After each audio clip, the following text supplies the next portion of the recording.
اعوذ باللہ من الشیطان الرجیم بسم اللہ الرحمن الرحیم۔ السلام علیکم اسٹوڈنٹ، میرے بیٹو کلاس 6 اسلامیات کا ٹیچر حافظ نوید، اور میرے بچوں آج ہم لیکچر نمبر 21 لینے جا رہے ہیں۔ سبق کا عنوان جو ہے حج اور اس کی اہمیت، حج اور اس کی اہمیت۔ اور میرے بچوں مختصر سوالات 1 سے 5 تک یہ آج ہم یاد کریں گے، اور آپ لوگوں نے اس کے ساتھ جو ہے ایکسٹرا کام جو کرنا ہے وہ MCQs ہے، وہ آپ لوگوں نے MCQs اچھے طریقے سے یاد کرنے ہیں، ٹھیک ہے میرے بچے؟ یہ نوٹس کا پیج نمبر 26 نکال لیں۔ جی میرے بچوں سب سے پہلے حج کا مفہوم بیان کریں۔ کیا ہے میرے بچوں؟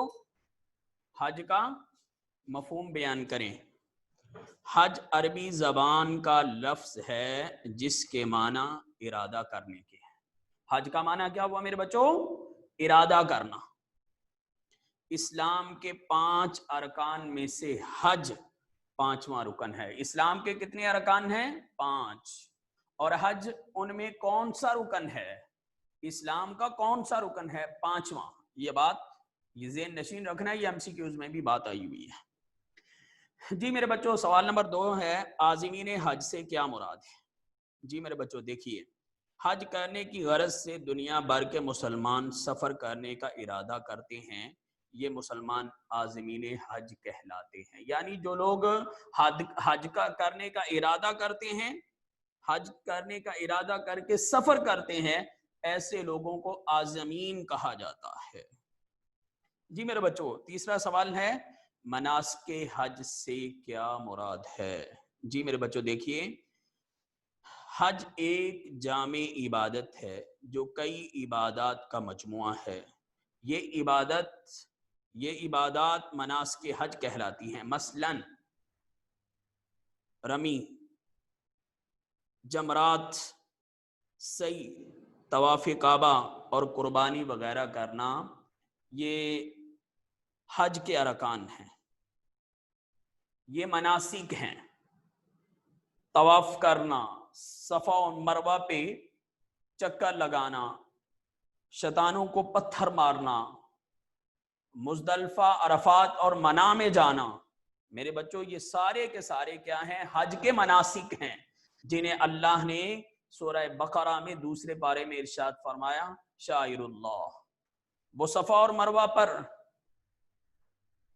حضرت ابراہیم علیہ السلام کی بیوی حضرت اسماعیل علیہ السلام کی والدہ ماجدہ صفا اور مروہ پہ دوڑی تو رب نے ان کو اپنی نشانی قرار دے دیا۔ اللہ نے فرما دیا ان الصفا والمروہ من شعائر اللہ فمن حج البیت او اعتمر فلا جناح علیہ ان یطوف بہما ومن تطوع خیرا فإن اللہ شاکر علیم۔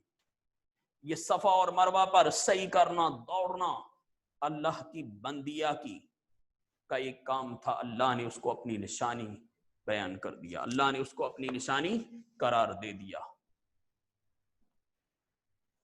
جی میرے بچوں آگے کوسچن نمبر 4 ہے حج کا مبارک فریضہ کتنے دن جاری رہتا ہے؟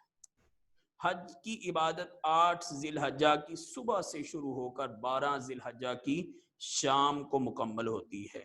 یہ عبادت مسلسل 5 دن تک جاری رہتی ہے۔ جی میرے بچوں 5واں سوال، حضرت ابراہیم علیہ السلام نے بیت اللہ کی تعمیر کے بعد کیا دعا مانگی تھی؟ حضرت ابراہیم علیہ السلام نے بیت اللہ کی تعمیر کے بعد دعا مانگی، انہوں نے دعا کی اللہ ان کے اس عمل کو قبول کر لے، ان کی اولاد سے فرما بردار امت پیدا فرما، اور اس شہر کو امن اور ثمرات کا شہر بنا دے۔ ثمرات کہتے پھلوں کا، اور پوری دنیا سے میرے بچوں سب سے اچھا پھل جو ہے وہ حرم کعبہ میں ملتا ہے، حرمین شریفین میں ملتا ہے۔ یہ حضرت ابراہیم علیہ السلام کی دعا کا ثمر ہے۔ تو میرے بچوں آج ہم نے سبق حج اور اس کی اہمیت کے 5 شارٹ کوسچن MCQs اچھے طریقے سے یاد کرنے ہیں، ٹھیک ہے میرے بیٹے؟ کل تک کے لیے اللہ حافظ، السلام علیکم۔